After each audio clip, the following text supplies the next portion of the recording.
मतदार यादी पुनर्निरीक्षण नोंदणी मोहीम व पेठ तालुका पक्ष संघटनात्मक आढावा बैठक येथील संगमेश्वर मंदिर येथे आयोजित करण्यात आली। या बैठकीत राष्ट्रवादी काँग्रेस अजित पवार गटाचे नवनिर्वाचित जिल्हाध्यक्ष दिलीप खैरे बोलत होते। ते म्हणाले, प्रत्येक पात्र नागरिकाचे नाव मतदार यादीत समाविष्ट व्हावे आणि कोणताही पात्र मतदानापासून वंचित राहू नये म्हणून पक्षाच्या सर्व पदाधिकारी व कार्यकर्त्यांनी बूथ स्तरावर जाऊन व्यापक जनजागृती करण्याचे आवाहन त्यांनी केले। यावेळी मतदार यादी पुनर्निरीक्षण व बीएलओ तसेच राजकीय पक्षांचे बीएलए ची नियुक्ती करून विशेष सखोल पुनरीक्षण मोहिमेतून मतदार यादीतील तुबार, मृत आणि कायमचे स्थलांतरित झालेल्या मतदारांची नावे वगळणे, बोगस मतदारांची नावे वगळणे, मतदार याद्यांचे शुद्धीकरण करणे, अपात्र किंवा परदेशी नागरिकांचा समावेश रोखणे, नवीन आणि पात्र मतदारांचा समावेश करणे, एकही पात्र मतदार या मतदानाच्या हक्कापासून वंचित राहू नये हा या मोहिमेचा मूळ उद्देश असल्याचं उपजिल्हाधिकारी हरीश भांबरे यांनी नमूद केलंय। तहसीलदार शिवाजी गवळी यांनी मतदार यादीत पुनर्निरीक्षण कार्यक्रमाबाबत सविस्तर माहिती दिली। युवा नेते व महाराष्ट्र राज्य आदिवासी विकास महामंडळाचे संचालक गोकुळ झिरवाळ यांनी संघटनात्मक बांधणी व येणाऱ्या जिल्हा परिषद, पंचायत समिती व पुढील ग्रामपंचायत निवडणुकीची मोर्चे बांधणीबाबत विश्लेषण करत उपस्थित राष्ट्रवादी काँग्रेस पदाधिकारी कार्यकर्त्यांना मार्गदर्शन केले।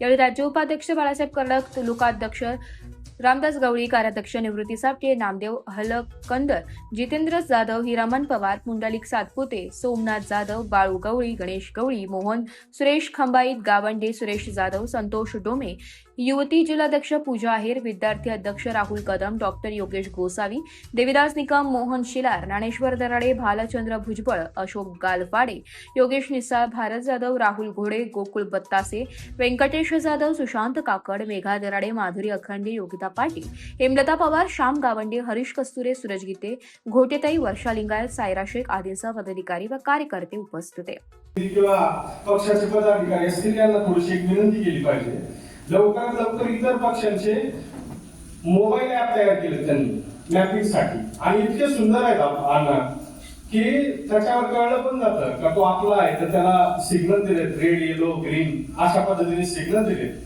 आणि चांगल्या प्रकारे मॅपिंग त्या ठिकाणी होती। तर माझी एक विनंती राहील का पक्षाला जर आपण सूचना किंवा आपल्याला तरी विनंती जर केली तर एक ऍप तयार करायला काही जास्त दिवस लागत नाही, 2 दिवसात ऍप तयार होऊ शकतो। आणि आपण जर समजा प्रत्येक बीएलओला किंवा आपल्या इथे असलेल्या एका कार्यकर्त्याला, सरपंचाला जर समजा आपण एक प्रोफाईल तयार करून दिली तर त्याचं गावाचं मॅपिंग तो किती प्रमाणात करतोय, कसा करतोय, त्याचं काम चालू आहे का नाही हे आपल्याला बसल्या बसल्या समजून जाईल। अशा पद्धतीची विनंती जर पक्षाला आपण केली तर नक्कीच आपलं चांगलं मॅपिंग त्या ठिकाणी होईल। मी उदाहरण म्हणून भारतीय जनता पार्टीने ज्या पद्धतीने आपलं मित्र पक्षच आहे तर त्यांनी ज्या पद्धतीने मॅपिंग चालू केलंय, सुंदर कार्यक्रम आहे। एका गावात आपल्या पक्षाला, आपल्या पक्षाच्या विचाराची किती मतदार आहेत हे पण त्याच्यावर कळलं जातं। त्याच्यामुळे माझं एक विनंती राहील की अशा पद्धतीने जर डिजिटल युगामध्ये जर आपण जर पक्षाचं जर एखादं ऍप आणलं, आपल्या पक्षाचे ऍप आहेत परंतु ते फक्त अपडेट करतात, अपडेट पक्षाचे काय ध्येय, विरोधी पक्षाने काय निर्णय घेतले याच्यावरच काम करतात। तर माझं मत आहे की सेपरेट ऍप जर आपण तयार केलं तर त्याच्यावर आपल्याला त्या ठिकाणी चांगल्या पद्धतीने हे सारायचा प्रोग्राम त्या ठिकाणी काम करता येईल। आपल्याला नेहमी या ठिकाणी असलेले आपल्या सोबत साहेबांच्या सोबत, साहेबांवर कृपा आशीर्वाद आदरणीय नामदार भुजबळ साहेबांचा त्या ठिकाणी आपल्या बरोबर, साहेबांच्या बरोबर त्या ठिकाणी हात असतो। त्याचबरोबर या तालुक्याचे आमदार, राज्याचे मंत्री झिरवाळ साहेब यांचा पण त्या ठिकाणी त्यांना साथ असते। ही 2 माणसं आपल्यासाठी खूपच महत्वाची आहेत। कधी पण काही पण कुठली पण काही अडचण आली तर लवकरात लवकर उपलब्ध होणारी ही 2 माणसं आहेत, एक भुजबळ साहेब आणि झिरवाळ साहेब। या 2 माणसांबद्दल जर आपल्याला बोलायचं ठरलं तर त्या दिवशी 27वा वर्ध आपण दिलं होतं आपल्या पक्षाचा मुंबईमध्ये।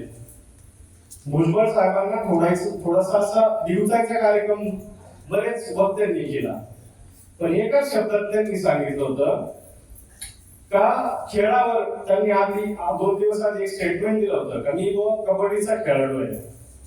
त्याच्यावर त्यांनी सांगितलं होतं का खेळ करू नका, खेळ खेळाच्या जागी ठेवा, राजकारणात खेळ करू नका, खेळात राजकारण आणू नका।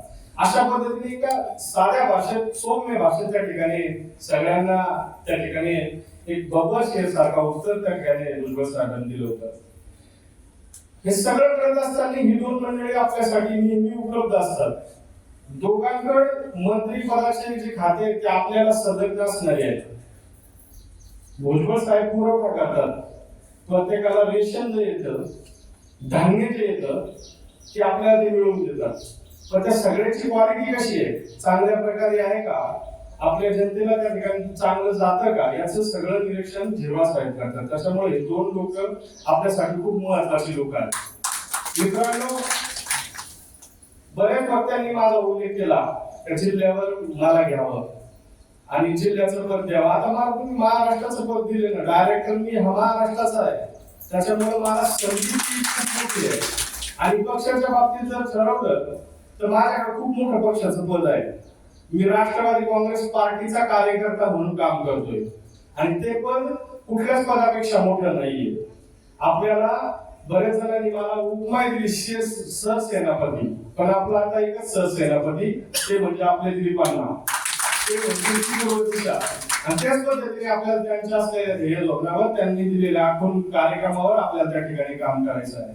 त्याचबरोबर आपल्या महिलांचा तालुका जिल्हा अध्यक्ष प्रेरणाताई, ताईंचं काम इतकं सुंदर आहे. ताईंनी पण तुमच्या लेवल सारखंच काम केलंय. पहिल्यांदा ते BLAच होत्या, BLA झाल्यानंतर त्यांनी पक्षासाठी खूप सारं काम केलं.